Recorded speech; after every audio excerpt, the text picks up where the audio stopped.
boys and girls, welcome to Fenway Park. Hey, Doctor. Sir. How are you? Good to see you. I'm very proud to announce that I'll be leading a campaign to raise an endowment fund for Dr. Robert Brown's ALS research at our state medical school. One of the beautiful things about Paul Cellucci as a politician, he worked to make the average person's life better.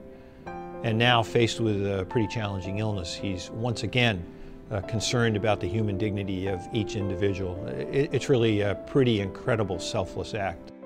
I'm Charlie Gennard. I'm of native Cape Cod. I live here in Hudson, Mass now. I have a beautiful wife, Winnie, and two beautiful young sons, and they're the biggest rascals on the block. A couple of Julys ago, a good friend of mine who I played racquetball with was beating me way more than he should. He knows it too. Then I went to the doctor and I got the news it was probably ALS. I was holding my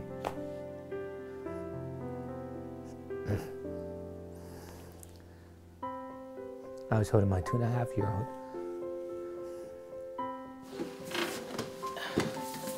I asked the neurologist, I said, well, I know baseball well enough to know Lou Gehrig.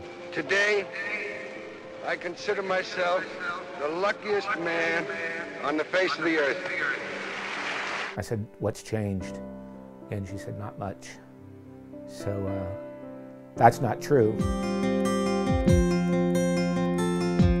There has never been more reason to be hopeful about the future of ALS treatments than right now. There are now more causes identified for the disease in terms of genetics. There are now more models to study. There are now other modalities of treatments besides drugs that are becoming available, such as gene therapy, such as gene silencing, such as stem cell therapies.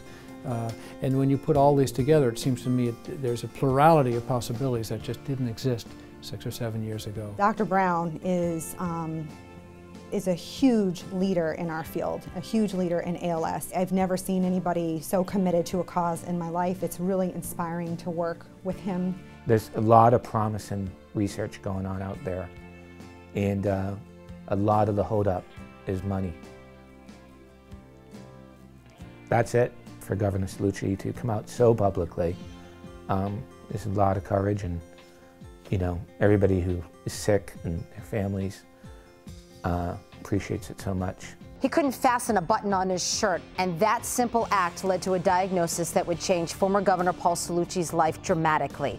Well, now he is making it his life's mission to raise research dollars for ALS, and he needs your help. Hi, Governor. Hello, Maria.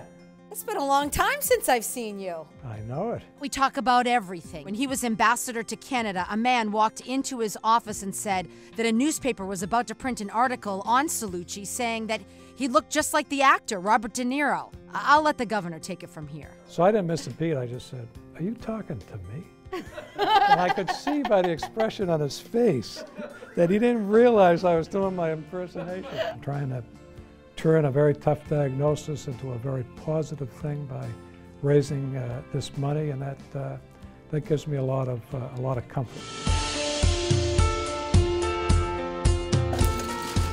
Thanks very much for coming. We're announcing a pledge in the amount of $500,000. UMass Medical School is a jewel in our state university system and a world-class research facility. We have to find an answer, and there's no doubt that we will. The support for this campaign is really going to make life better, not only for a lot of people here in Massachusetts, but around the country and all across the globe. When you look behind the headlines, there's been an incredible effort around Governor Cellucci and our ALS Champion Fund. It was the remarkable night at Fenway Park when we made the announcement. Been billboards that have been placed all over the Commonwealth.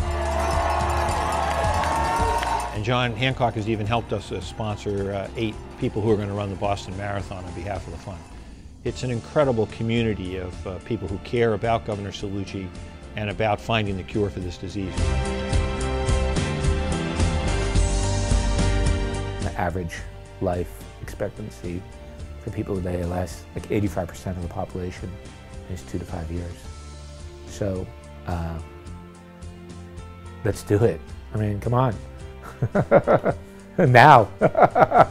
Dr. Brown will not rest.